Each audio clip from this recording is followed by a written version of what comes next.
สวัสดีพี่น้องวันนี้พามาสมเบิงเจลีดเนาะอัปเดตอีกเทนึงเนาะเพราะว่ามันได้ลอกคราบเนาะประมาณนี้แหละมันลอกคราบเลยสุดที่สองหรือสุดที่สามนี่แหละเนาะลอกคราบสุดที่สามเนี่ยเปิดเบิงก่อน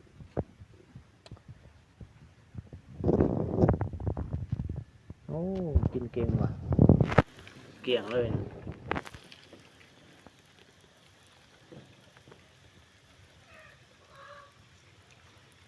สุดนี้จะใหญ่เป็นพิเศษเนาะนี่กินเก่งเก่งเบิดเลยได้นี่นี่มันออกเนาะมันน่าจะมีบอลมันผิวเนาะมันจึงออกได้เป็นบอที่สองเด้อบอที่สองนี่บอที่สองกับบอธรรมดาใหญ่ขึ้นกันนะบอที่สองเปิดเบิ้งข้างในเนาะ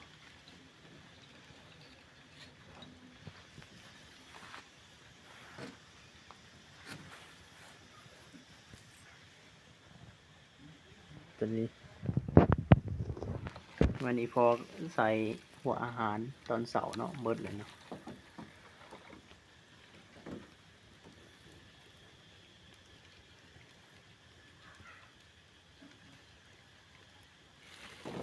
อันนี้มันบกขึ้นปานใดเนาะมันอยู่ในอยู่แล้วตอนนี้บ่ใหญ่ปานใดนี่บอที่สองมาเบิ่งบอที่สามโอ้บอที่สามลายเว้ยแน่นดี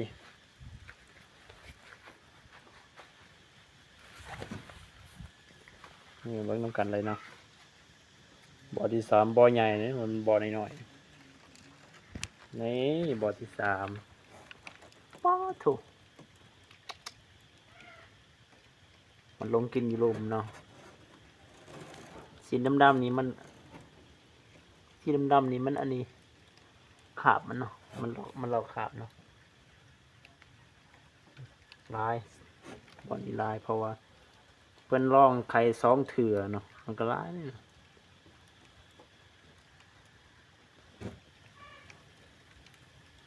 ประมาณนี้แหละจิดิ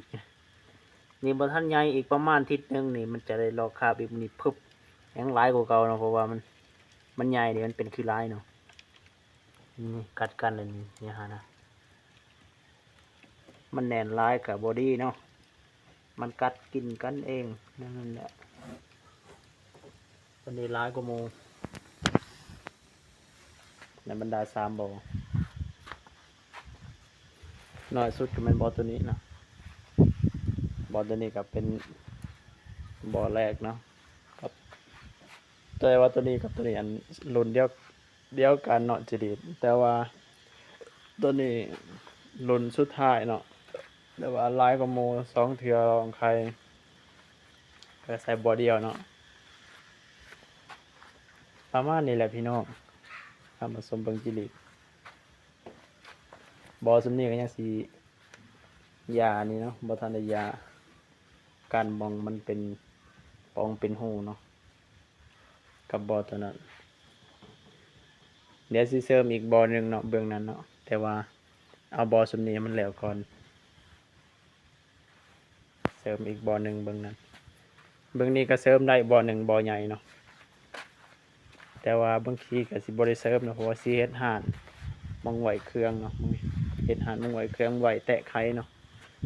แตะไข่ที่ว่าบ่ได้ใส่เนาะแต่ก็บอนี้ก็บางนี้ก็สิเสริมอีกบอหนึ่งเนาะพอดีเป็นสองบอเสริมอีกสองบอใหญ่ตัวนี้บอได้เสริมแล้วละเบิ่งจะเฮ็ดบอนห้องเก็บเครื่องนี่เก็บพวกแผงไข่นี่เนาะ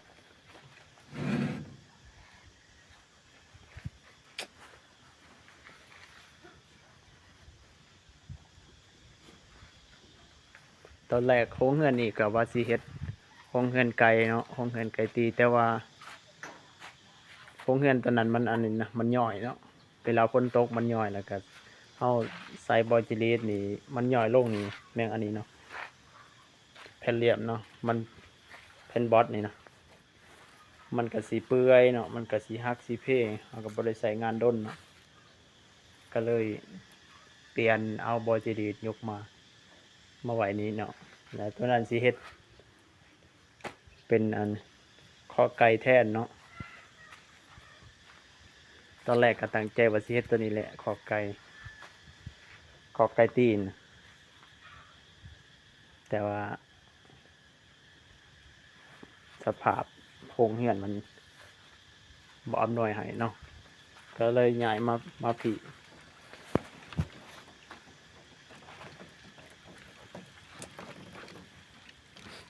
อ่ะคลิปนี้ก็สิมีประมาณนี้แหละพี่น้องให้พามาชมเบิง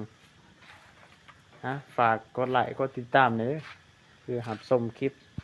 ต่อไปเนาะก็สิได้อัปเดตลงเรื่อยๆให้พี่น้องเฮาได้รับชมเบิงผู้ใดอยาก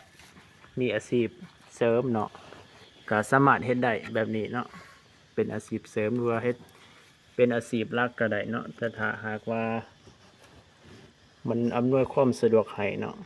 ก็เฮ็ดไปโลดเนาะ